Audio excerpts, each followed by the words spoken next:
안녕하세요. 전 시간에 등가 원리라고 부르는 사고 실험에 대해서 소개를 해드렸는데, 기본적으로 무슨 내용이냐면, 왼쪽 그림과 같이 중력장이 있는 그런 상황에서 지표면에 서 있는 관측자와 오른쪽에 무중력 상태에서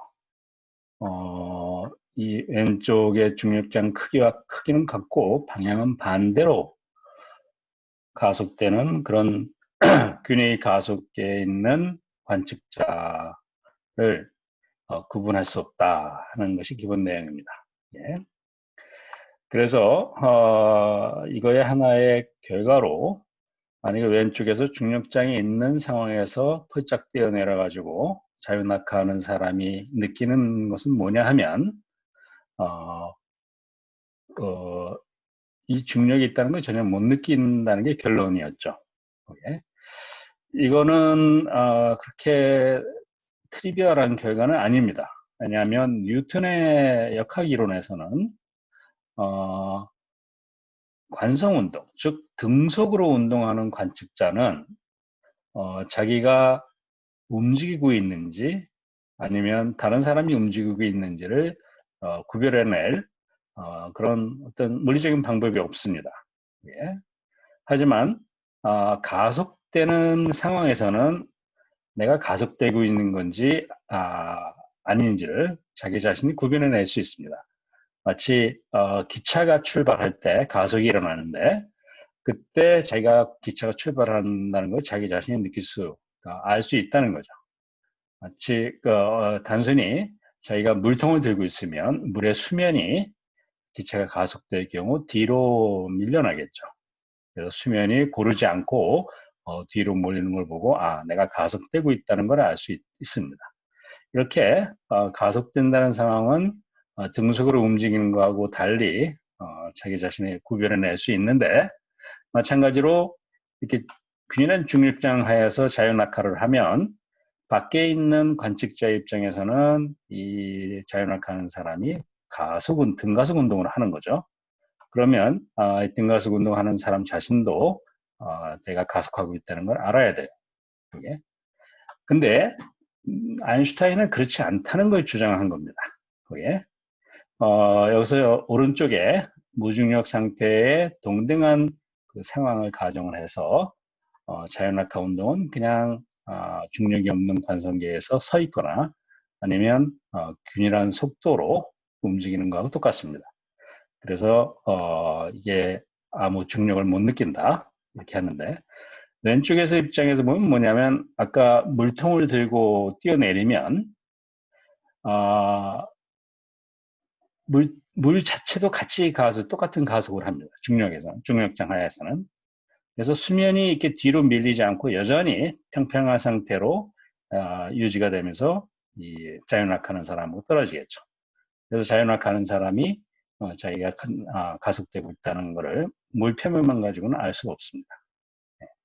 근데 이게 근본적으로 중력의 본성이라는 거죠. 아인슈타인이 찾아낸 게. 그리고 그게 힘이 이게 똑같이 가속을 시켜서 그런 것도 있지만 좀 더 본질적으로는 이게 중력이라는 거는 휘어진 시공간으로 기술되는 거기 때문에 결국은 나중에 보시겠지만 이게 그 성질 중에 하나입니다. 예.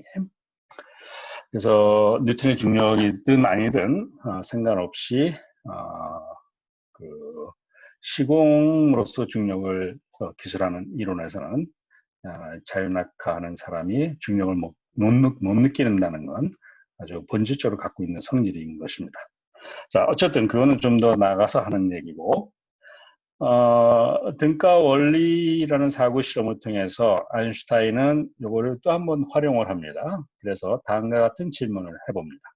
즉, 중력이 있을 때 왼쪽에 그 빨간 수처럼 빛을 쏘면 이 빛이 과연 똑바로 갈 것인가 아닌가 하는 것입니다.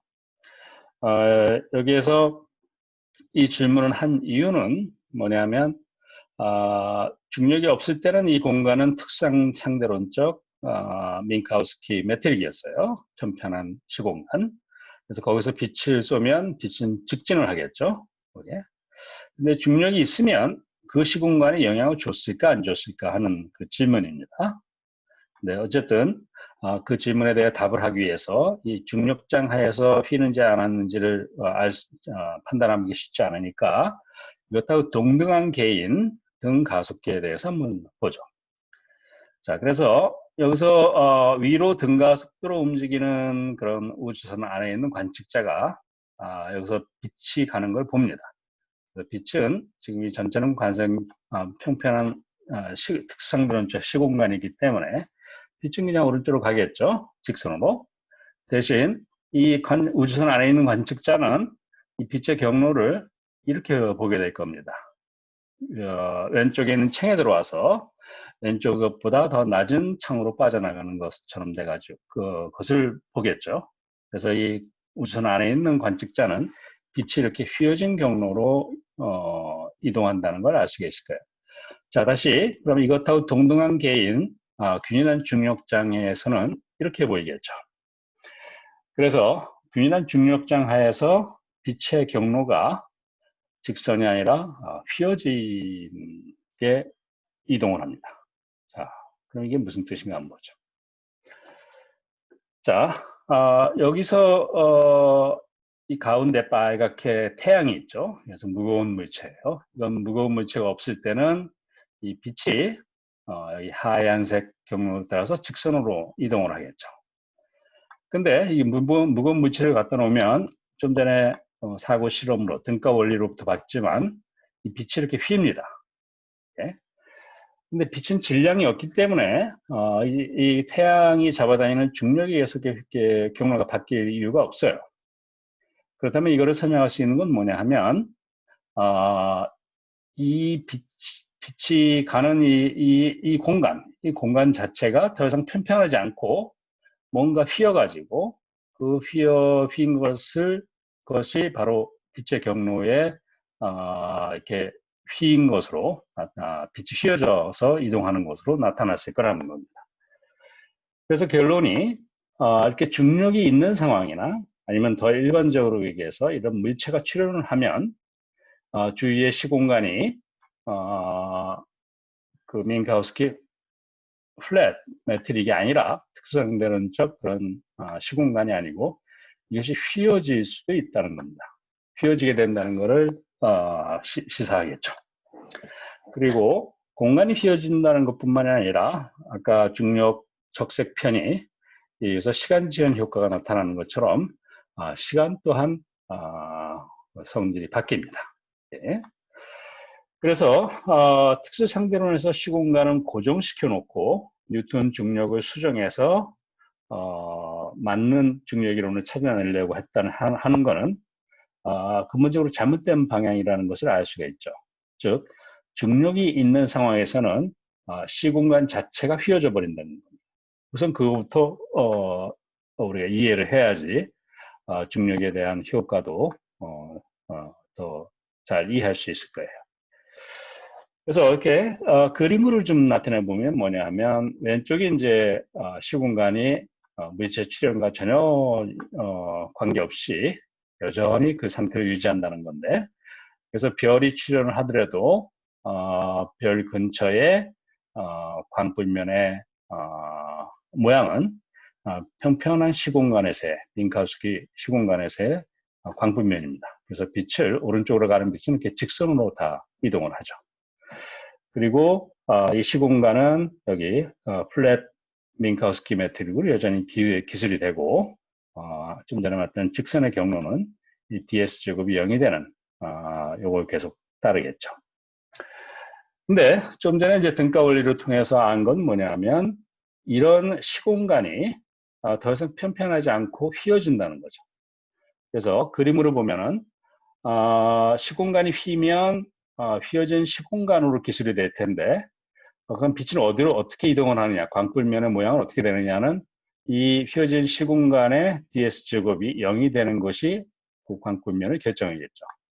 그래서 이게 이 광불면이 더 이상 이렇게 똑바로 직선으로 빛이 가는 게 아니라 이렇게 휘어져서 무거운 물체 근처에 갈수록 더 많이 시공간이 휘어져서 빛의 경로도 더 많이 휘게 되는 그런 걸 보여주는 거죠. 그리고 이제 이 별이 하나 있고 또 옆에 별이 있다 그러면 도대체 별과 별 사이에, 물체와 물체 사이에 우리가 중력이 작용한다고 했는데, 일단 물체가 시공간을 휘어놓는다는 건 알아요.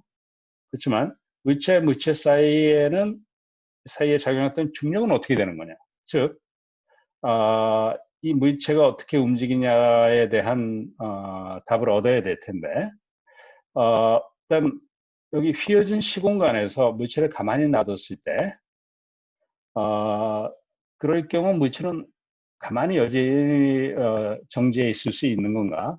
아니면 휘어진 시공간 그 자체 때문에 물체가 뭐 이동을 하는가? 그거를 한번 살펴보도록 하죠. 그래서 소위 이제 휘어진 시공간에서의 자유운동이라는 건데, 다른 말로 이제 자유낙하라고 합니다. 이래서 간단히 생각하기 위해서 물체가 이렇게 구대칭을 가지고 있다고 합시다. 그러면 그 주위가 역시 구대칭을 유지하겠죠. 그래서 등가 원리를 통해서 이 주위의 공간이 휜다는 걸 알아요. 휘지만 어떤 방식으로 휠 거냐 하면 여전히 구대칭을 유지한 상태로 휠 거예요. 따라서 이 주위를 기술하는 시공간의 매트릭은 이런 플랫 매트릭이 아니라 여기에 DT제곱 앞에 요거는 뭐냐면 직교좌표기에서 우리가 밍카우스키 플랫 매트릭을 이렇게 표시했죠. 근데 직교좌표가 아니고 구좌표기에서는 이렇게 표시됩니다. 이것도 역시 여전히 평평한 밍카우스키 매트릭을 기술하는 시공간을 기술하는 매트릭입니다. 근데 이것이 이제 이 가운데 있는 구대칭 물체에 의해서 휠 거예요, 시공간이. 그래서 그러면 이놈은 어떤 형태를 가질 거냐면 여기가 마이너스 1, 상수가 아니라 이제 아래 함수인 임의의 함수가 될 거예요. 이게. 그 다른 데도 마찬가지로 이렇게 임의의 매트릭 성분으로 기술되는 그런 휘어진 시공간이 되겠죠. 이런 휘어진 시공간 하에서 이 지점에 이 레이디얼 방향으로 어떤 물체가 운동하는 어떻게 되는지 한번 보려고 하는 겁니다. 그래서 가운데 있는 물체가 잡아다녀서 그런 게 아니라 그냥 여기에 휘어진 시공간이었을 때 여기다 가만히 어떤 테스트 바디를 놔두면 그놈이 어떤 운동을 할 것인가를 보려고 하는 겁니다. 그래서 처음에 정지해 있는 그런 상태에서의 그 물체의 속도를 보면 R방의 속도도 없었고 그 다음에 각도방의 속도도 없었어요. 그리고 다만 시간이 흐르는 그래서 T 성분만 0이 아닌 그런 정지해 있는 테스트 바디를 지금 생각하는 겁니다. 자, 이것이 이제 시간이 지나면서 어떻게 움직일 것이냐 하는 거는 이렇게 아무 외력이 작용하고 있지 않는 그런 시공간 하에서 휘어진 시공간 하에서 그런 자유운동은 소위 측지성 운동이라는 방정식으로 기술이 됩니다. 이건 뭐 구체적으로 아실 필요는 없고 결론을 얘기하면 휘어진 시공간에서 측지선 운동을 살펴보면 이런 경우에 아래 두 번 미분이 이런 양에 비례하고 결론적으로 얘기하면 초기에 정지하고 있지 않은 상황에서 R 방향의 가속도는 결국은 이렇게 됩니다. 그래서 다른 양은 뭐 0이 아니고 여기서 보면은 GTT 성분을 매트릭에 R 방향으로 미분한 것이 나오죠. 그래서 이거는 이게 GTT가 만약에 이게 편편한 시공간이었으면 그냥 상수니까 0이에요. 따라서 R 방향으로 아무 움직임이 없을 거예요. 편편한 공간이라면. 근데 휘어졌으면 GTT가 아까 R의 함수고 그리고 이게 미분이 일반적으로 0이 아닐 거예요. 그렇다 그러면 가만히 놔뒀는데도 불구하고 그리고 외력이 작용하지 있지 않는데도 불구하고 휘어진 공간에서의 자연스러운 운동은 이 중심 방향으로 가속도가 생긴다는 겁니다. 0이 아니라는 거예요. 따라서 중심을 향해 이게 움직이기 시작하죠. 자, 여기서 주목할 것은 뭐냐 하면 어떤 물체가 주위의 공간을 휘게 만들었는데 휘어진 공간 상에서 가장 자연스러운 운동은 그 휘어진 것 때문에 이동을 하게 되는 거예요. 이 이동이 바로 뉴턴이 생각한 중력이라는 거죠. 그러니까 뉴턴의 입장에서는 물체와 물체 사이에 힘이 작용해서 이동한다고 서로 끌어당기는 그런 운동을 한다고 봤는데 아인슈타인의 입장에서는 그게 아니고 이 물체는 다만 이 주위의 시공간을 휘어지게 만든다. 그 휘어진 시공간에서 어떤 물체를 놓으면 그냥 그 휘어진 시공간의 가장 자연스러운 운동을 따르게 되는데 그것이 마치 뉴턴의 입장에서는 중력처럼 작용한다는 겁니다. 그래서 이제는 중력은 시공간의 그 휘어짐 그 자체로서 기술할 수가 있다는 거죠. 자, 이렇게 관점이 아주 많이 바뀐 겁니다. 그래서 이렇게 휘어진 물체가 있으면 시공간이 휘어진다는 건 알았는데 중력 자체도 그냥 휘어진 시공간으로 중력이 있을 때와 마찬가지의 어떤 운동이 일어나는 거예요. 그래서 아인슈타인은 이 중력 자체를 시공간의 휘어짐으로 기술하는 새로운 중력 이론을 생각하게 됩니다. 그래서 물체와 시공간의 상호작용을 기술하는 이론을 찾고자 하는 것이었죠. 이런 생각이 아마 1912년경에 이런 생각에 도달하게 된 것 같습니다. 우리가 알기로 일반 상대론이 1915년 12월에 11월인가 12월에 완성이 되는데 여기까지 도달하고서 한 3년이 더 걸린 거죠. 그래서 다시 한번 정리해보면 뭐냐면 아인슈타인 생각한 시공간이 있고 그 속에 물질이 있으면 그러면 그 물질에 의해서 이 시공간의 성질이 달라집니다. 따라서 임의의 두 사건 간의 거리가 이렇게 평평한 거리가 아니라 그런 시공간이 아니라 이렇게 임의의 gμ라는 함수로 기수되는 그런 휘어진 시공간을 갖게 된다는 거죠. 그래서 이 물질이 시공간을 휘게 만들고 또 휘어진 시공간 내에서 가장 자연스러운 운동이 마치 뉴턴이 생각할 때 서로 중력을 작용해서 역동적인 움직임이 일어나는 그런 것으로 나타난다는 거죠. 그래서 시공간과 물질이 서로 역동적으로 상호작용하는 그런 개념을 갖게 된 겁니다.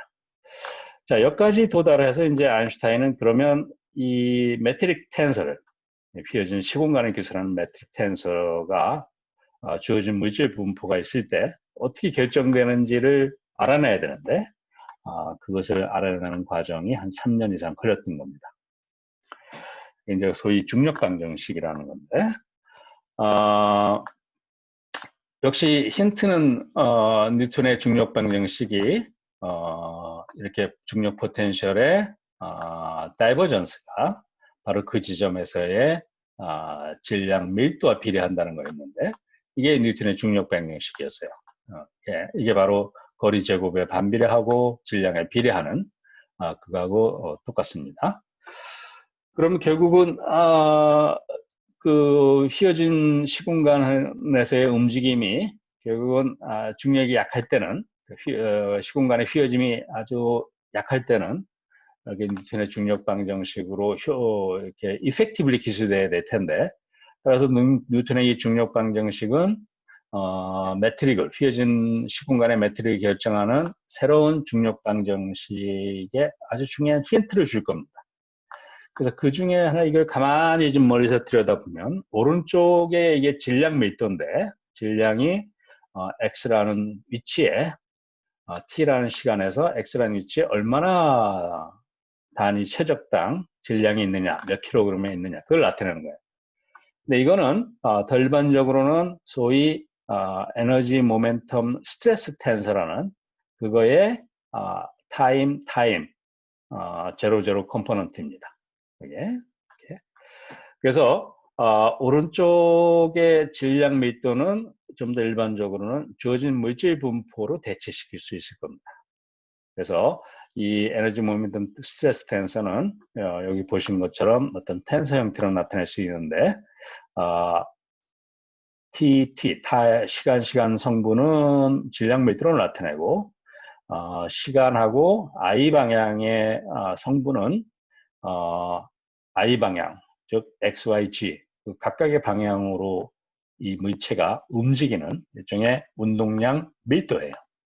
그리고 IJ 방향의 성분은 그 물질을 우리가 스트레스 텐서라고 하는데 그 물질 분포가 주는 압력이나 소위 시어라는 이렇게 비틀었을 때에 반응하는 그 양상을 나타내는 그런 물리량입니다.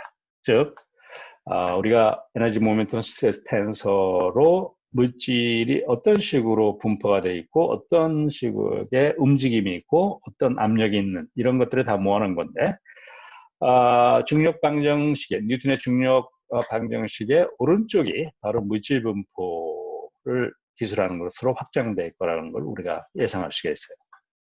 자, 뉴턴의 중력 방정식의 왼쪽은 중력 포텐셜의 두 번 미분인데 요게 결국은 오른쪽에 물질의 분포가 있으면 거기에 따라서 시공간이 휘어질 텐데 그 휘어진 시공간의 어떤 표현하고 관계가 있겠죠.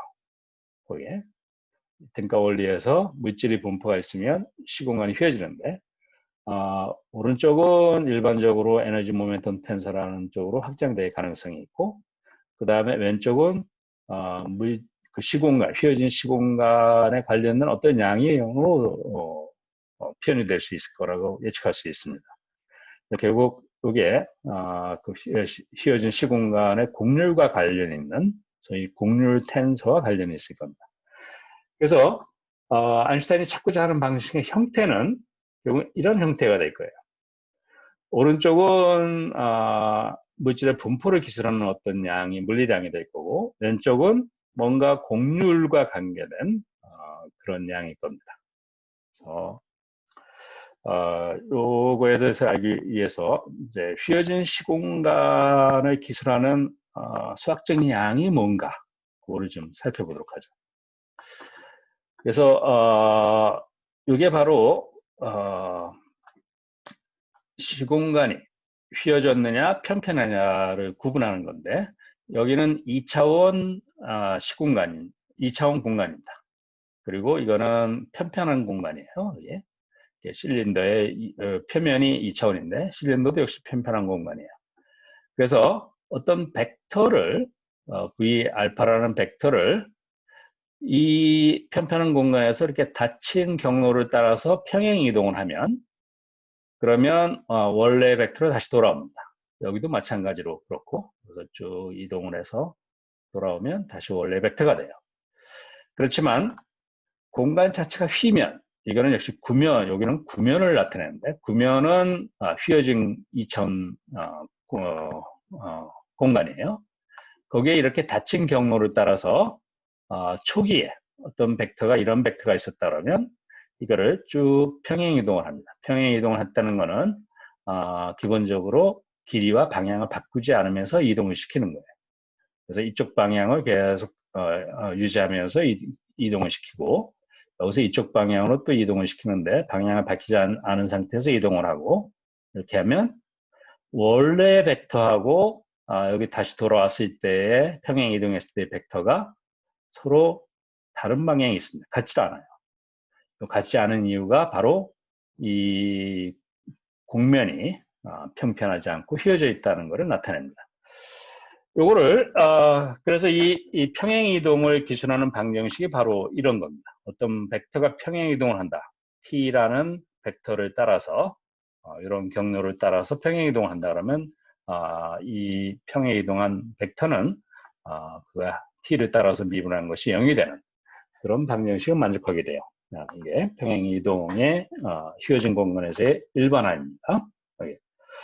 그래서 결국은 이 공간이 휘어졌냐 안 휘어졌냐 하는 거는 이 평행 이동한 벡터가 다시 원점으로 돌아왔을 때 처음에 벡터하고 나중에 돌아왔을 때 벡터가 같으냐 아니냐를 가지고 알 수가 있습니다. 그래서 평평한 시공간에서는 이것이 0이 될 거고 휘어진 공간에서는 시공간에서는 평행 이동한 벡터들의 차이가 0이 아니게 될 겁니다. 그래서 요거를 수학자들이 이미 이런 이 평행 이동했을 때 그 차이가 뭐와 관련이 되는지를 알아냈는데 바로 이겁니다. 즉 임의에 씌워진 시공간에서 여기서 출발을 해서 이 V알파라는 벡터를 이런 식으로 평행 이동을 쭉 했을 때 다시 돌아오면 요게 나중에 평행 이동된 벡터인데 델타 VR만큼 차이 난다고 합시다. 그래서 델타 VR파는 어떤 양의 관계가 되냐 하면 요 지점에서의 소위 리만 텐서라는 그게 비례하게 됩니다. 그래서 이게 수학적으로 알려져 있는 거예요. 리만 텐서는 어떻게 정의된 거냐면 어떤 벡터를 이렇게 순서를 바꿔서 미분한 그 양은 리만 텐서에 비례하게 그걸 리만 텐서로 정의하게 됩니다.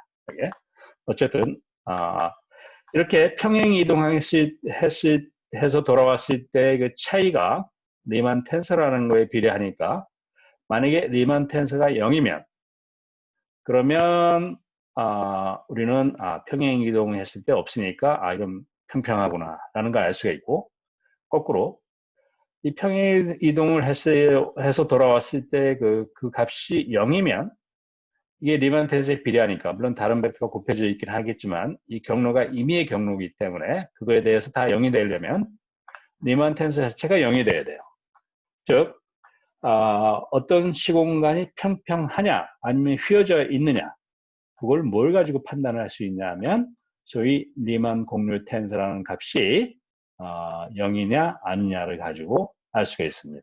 그래서 0이면 이거는 모든 성분이 0이면 평평한 시공간이구나 하는 걸 알 수가 있고 거꾸로 0이 아니면 이건 휘어진 시공간이구나 하는 걸 알 수가 있습니다. 요 양이 굉장히 큰 값을 가지면 일종의 좌표에 따라 다르긴 하지만 기본적으로 많이 휘어졌다는 것을 나타냅니다. 자, 이게 리만 공률 텐서의 정의입니다. 그래서 소위 크리스토펠 연결자라는 크리스토펠 심볼을 한번 미분한 거 그리고 크리스토펠 심볼을 곱한 것을 이렇게 더하고 빼주고 하는 이런 조합입니다. 이걸 뭐 구체적으로 아실 필요는 없어요. 이거는 휘어진 시공간을 뭔가 기술해야 되는데 그 기본적인 양이 뭐냐 하는 것을 나타내는 겁니다. 이 리만 공유 텐서의 두 번째와 여기 네 번째의 인덱스 요거를 같게 하고 그리고 0, 0 이게 같이 반복되면 이게 이제 더한 거나 마찬가지죠. 그래서 0, 0 더하기 1, 1 더하기 2, 2 더하기 3, 3 이렇게 정의된 양입니다. 이게. 그래서 전부 4개의 양이 더해진 양이 이겁니다. 리만 텐서의 4개의 양이. 그러면 그거를 우리가 리치 텐서라고 합니다. 인덱스가 알파 2개만 남죠. 그리고 이거를 다시 매트릭으로 이렇게 다시 컨트랙트 해주면 그럼 더 이상 인덱스가 남지 않는데 그게 그럼 요거를 뭐라고 부르냐면 우리가 리치 스칼라라고 합니다. 이거는 그냥 정의니까 그 정도만 알아두시면 됩니다. 자 그러면 이제 휘어진 시공간을 기술하는 어떤 수학적인 양들을 알았고 이제 그럼 중력을 결정하는 즉 물질 분포에 의해서 휘어진 시공간이 되는데 그 휘어진 시공간을 기술하는 매트릭을 결정하는 방정식이 뭐냐 그거를 이제 알아보는 겁니다. 역시 10분 남았네. 여기 뉴턴의 중력 방정식의 힌트가 될 테니까 요거를 소위 조성력이라고 하는 타이달 포스라고 합니다. 그거를 이용해서 요거를 추측해낼 수가 있는데 그거는 이런 것 같습니다. 여기 물질이 이렇게 질량 가진 놈들이 있으면 자체 중력에 의해서 여기 예를 들어서 더 큰 어떤 별 같은 게 있으면 그러면 요 물체가 이쪽으로 중력을 받아서 이동을 할 것입니다. 그때 요 물체의 요 각 조그만 요 물체의 이동은 바로 중력 방정식을 따르게 돼요. 뉴턴의 중력 방정식을 예를 들어서 뉴턴 같은 경우에 본다 그러면 요 놈의 가속도는 바로 요 지점에서의 중력 포텐셜을 한번 미분한 것이 되겠죠. 이게 중력이 힘이 주는 거니까. 그래서 성분별로 쓰면 벡터식이 아니고 성분으로 쓰면 이렇게 됩니다. 그래서 x의 위치에 i 성분에 두 번 시간 미분한 것은 중력 포텐셜을 i 방향으로 미분한 것에 마이너스 붙은 거 이렇게 되는 거죠. 요거는 여기 i 대신에 j를 놓고 델타 펑션을 썼기 때문에 이건 똑같은 표현입니다. 그래서 j가 더해지는데 1서부터 3까지 i 때만 0이 아니니까 결국은 i 때만 여기 살아남고 그러면 여기가 i가 되겠죠. 그리고 델타 ii는 1이 될 테니까 여기 1이 돼서 똑같아요. 그건 그렇고 여기서 기본 아이디어는 뭐냐면 요놈하고 요놈의 움직임을 보면 여기에 중력이 이쪽으로 세면 이런 방식으로 이동을 할 겁니다. 그래서 요 근접한 두 물체 사이의 변이를 카이 벡터라고 나타내면 이 카이 벡터가 어떻게 될 거냐면 점점 작아지겠죠. 이쪽으로 이렇게 이동을 하면. 그래서 이게 바로 뭐냐면 바닷물이 있을 때 지구 중력에 의해서 혹은 달의 중력에 의해서 서로 인접한 물의 이동이 이렇게 서로 좁아져가는 그런 걸 나타냅니다. 그래서 그게 결국은 조석 현상을 일으킨 거하고 관련이 돼서 이걸 조석력이라고 합니다. 오케이?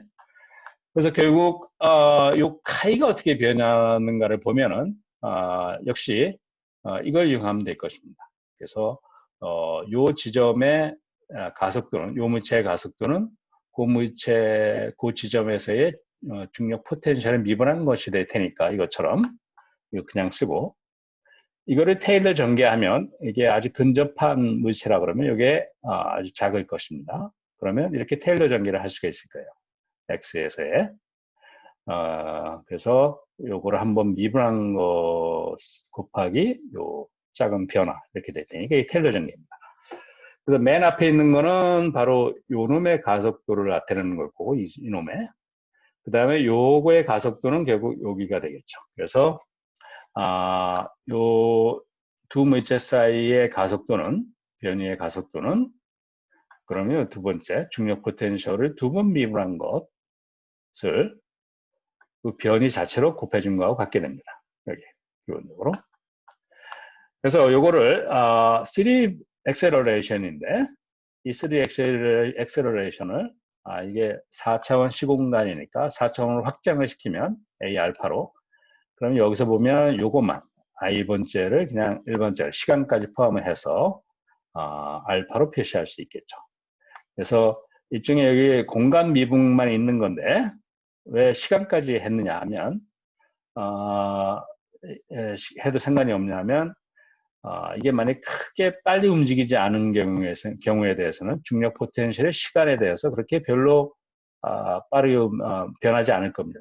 그래서 그 시간에 대한 미분량은 굉장히 작을 거기 때문에 시간에 대한 미분을 더해줘도 큰 상관이 없을 겁니다. 어쨌든 그건 그렇고 자 그래서 이게 이제 뉴턴 중력을 이용해서 조석력을 즉 조석 가속도를 중력 포텐셜을 이용해서 표현한 겁니다. 근데 이거를 4차원 휘어진 시공간에서의 요 두 근접한 물체의 세계선을 가지고 볼 수가 있습니다.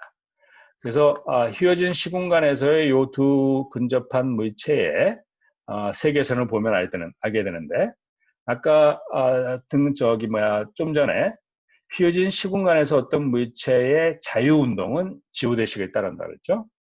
그래서 요놈도 세계에서는 지오대식을 따를 것이고 요놈도 세계에서는 지오대식을 따를 것이에요.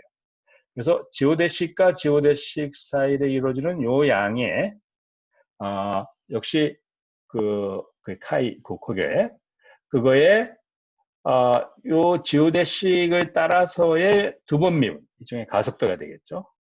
그 가속도가 어떤 휘어진 그 시공간에 휘어진 정도를 나타내는 양하고 관련이 된다는 걸 알고 있는데 그거를 소위 이제 지오대식 데비에이션 이퀘이션이라고 합니다. 그래서 이거는 휘어진 시공간에서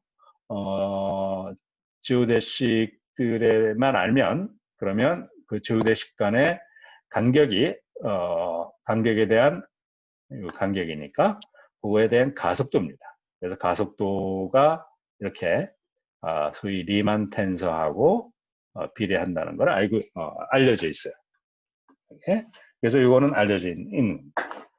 그래서 결국은 요게 일반적으로 휘어진 시공간에서의 성질이고 이 그 지오대식 간의 조속 가속도에 대한 그리고 요것이 바로 뉴턴 중력을 가정을 했을 때 나타나는 그 가속도를 약간 4차원적으로 일반화시켜버린 추측해 본 겁니다.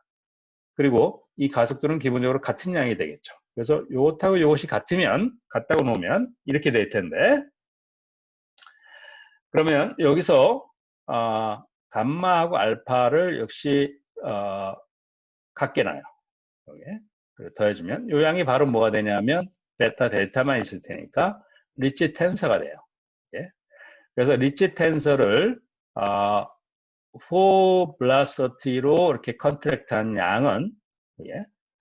결국은 이 중력 포텐셜을 알파하고 감마를 여기서 같이 놨으니까 알파하고 감마를 이렇게 됩니다. 그래서 요거는 TT 시간 성분하면 T에 대해서 두 번 미분한 것이 되고 공간 성분하면 II 이렇게 두 번 미분한 것이 돼서 바로 델 제곱 즉 다이버시티가 되겠죠.